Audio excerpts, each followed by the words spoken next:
Okay, assholes, let's get right down to it. TNA Lockdown destroys WrestleMania 27. I can't believe there are some people that are actually trying to put WrestleMania over Lockdown. Lockdown crushes WrestleMania, alright? Now, is that saying much? No! Because even an average pay-per-view could crush WrestleMania. But in any event, let's get down with this boring match-by-match review. Now, the first match at Lockdown was the X Division match. Now, I've repeated how I'm a fan of fast starts, high-octane opening matches. WrestleMania 7, the Rockers come out, fly around, hit the pin. Yeah! Welcome to WrestleMania! An X Division match, a tag match, a cruiserweight match, something like that. Starting off strong. And no, when I mean starting off strong, I do not mean starting with the World Heavyweight title match, idiot. Now, was this match perfect? No. First of all, what's with Generation Me? These guys have no charisma, no mic skills, no presence. They look like two overgrown Cabbage Patch Kids. You know, like when Cabbage Patch number 1 was trying to hulk up like... You know, it had zero intimidation. He looked like a 10-year-old playing Super Smash Brothers. Second of all, the heel won. In my opinion, it's better when the babyface wins. The Rockers come out, fly around, pow, hit the win, start the show buzzing. And number 3, in my opinion, the new car smell of the X Division is wearing off. It's all starting to look the same. But still, this was a great way to start off the show. Fast-paced, energetic, and one awesome closing move after another. Amazing Red hits the Canadian Destroyer thing on Jay Lethal. 1, 2, 3. Chris Sabin then hits a power clothesline on Amazing Red. 1, 2, 3. Cabbage Patch number 2 then does a flip thing on Chris Sabin. 1, 2, 3. Cabbage Patch number 1 then starts hulking up. Going crazy like he's about to unlock Pikachu, only to get pinned in one move by Cabbage Patch number 2. Jedi Kendrick gets thrown like a dart, like Rey Mysterio, into the side of the cage, and Cabbage Patch number 2 pulls off the win, which again I don't really agree with, but of the matches on the card, this was the best one to start the show off with. The next part was a bit confusing. Eric Bischoff comes out and starts talking for no reason. He just comes out, rambles on, and then leaves. It's like, what the heck was that, you know? Huh? Did they need him to waste time again? Random promo for the win? Next was the Four Corners Tag Team match. Now, the two chants I heard at Lockdown were "We want Steiner" and "We want Flair." Two things. First of all, we are definitely not in the Impact Zone anymore. Welcome to the larger audience who came to see the big name stars. Number 2, this just goes to show you how charisma can make up for almost everything. I mean, look at guys like Scott Steiner, The Warrior, Hulk Hogan. Limited wrestling ability, but tons of charisma, and people love them. Then you have guys like The Warlord. No wrestling ability, no charisma. Where the hell are they? Great Khali, no wrestling ability, no charisma, and where's he? Singing to Snoop Dogg.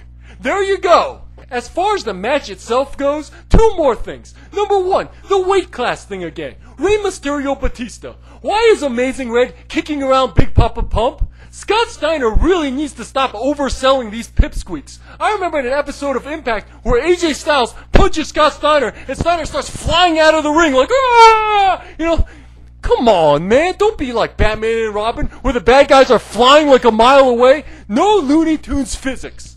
Number 2, why is Eric Young still in the TNA? How many lives does this guy have? You know, from Don't Fire Eric to Super Eric to being crazy to being in the Wolf Pack to being crazy again now? Like, dude, this guy is not going to get big. Why is this guy still around? He's a ham and egger. He belongs in Nexus.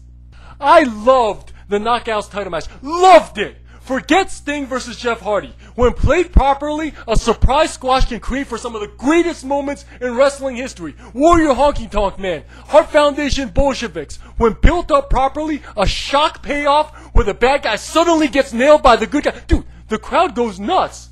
Honky Tonk Man ranting in the ring. Give me someone out here to wrestle. I don't care who it is.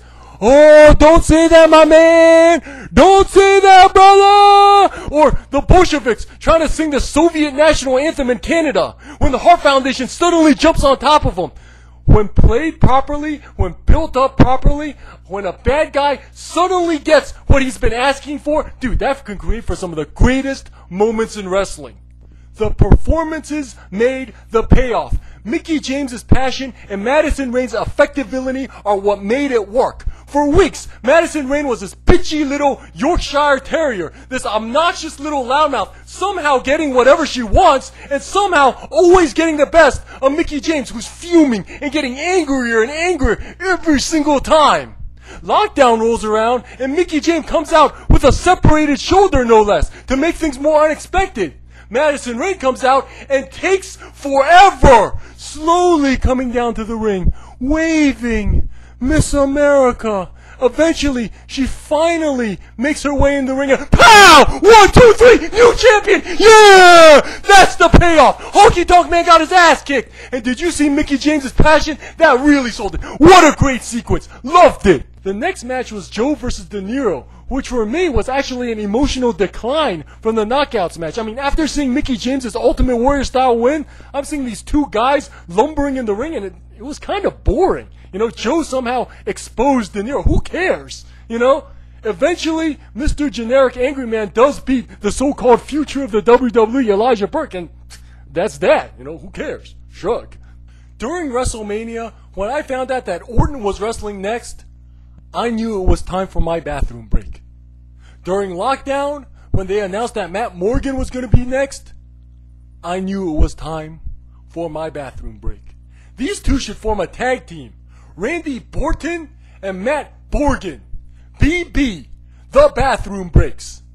And on another note, unless it happened during the Matt Borgen match, did you notice that Lockdown had virtually no stupid, overly long backstage skits? No Snoop Dogg, Mae Young style stuff? It pretty much went match, interview, man. Way more refined than WrestleMania 27. Why was WrestleMania 27 4 hours long? In my opinion, they could have done the same shitty show in 2 hours. What an overbloated, overproduced pig of a show WrestleMania was.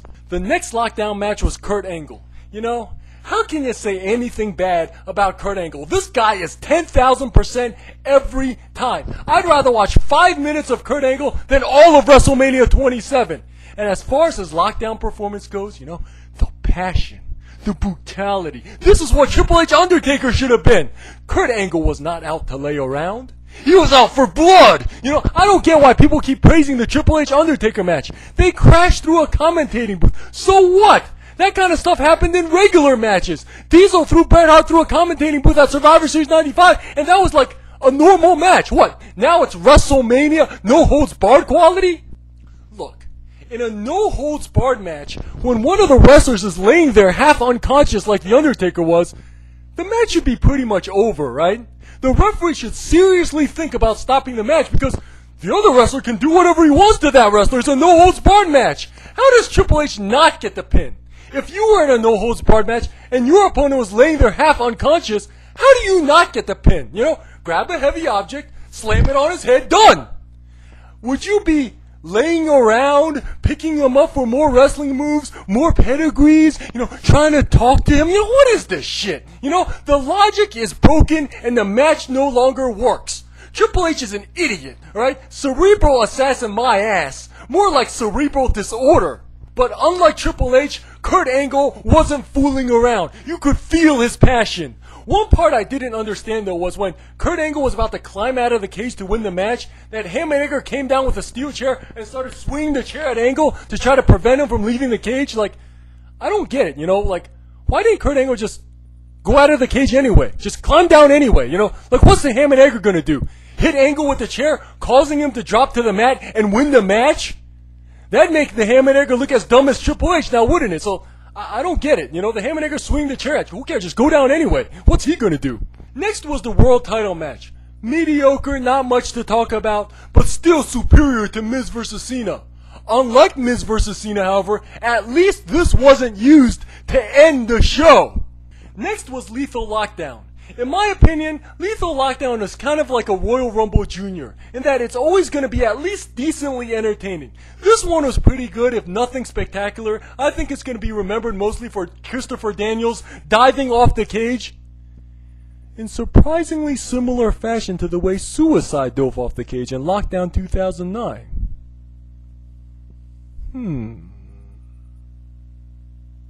Nah. I gotta get back to Triple H though.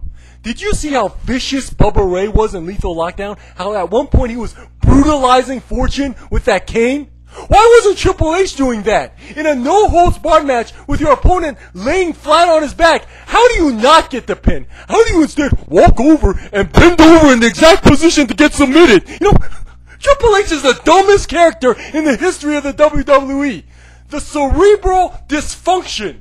As for the Lethal Lockdown match itself, it ended with Ric Flair being the one to tap out, what I call the politically correct ending, in reference to some nerd's stupid assertion that the veterans must always and unconditionally job to the younger guys, regardless of circumstance. Like, even if Ric Flair fought Cabbage Patch number 2, some of these fanboys would probably automatically expect Ric Flair to lay down. Even if the other guy has no chance in hell of getting big, the Nature Boy must lay down to the Cabbage Patch. You know, that's how some fanboys think.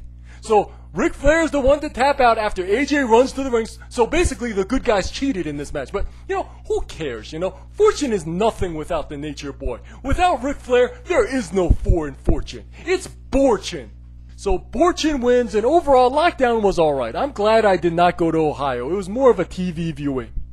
It wasn't a classic, but it was still a heck of a lot better than Entertainia 27, made more impressive by the fact that it was not even an even playing field. Lockdown was just a normal 3-hour, $30-some pay-per-view. WrestleMania, on the other hand, was this over-bloated, overproduced pig of a 4-hour show that was $60-some. You know, in my opinion, Lockdown was a far better show and far more worth the money.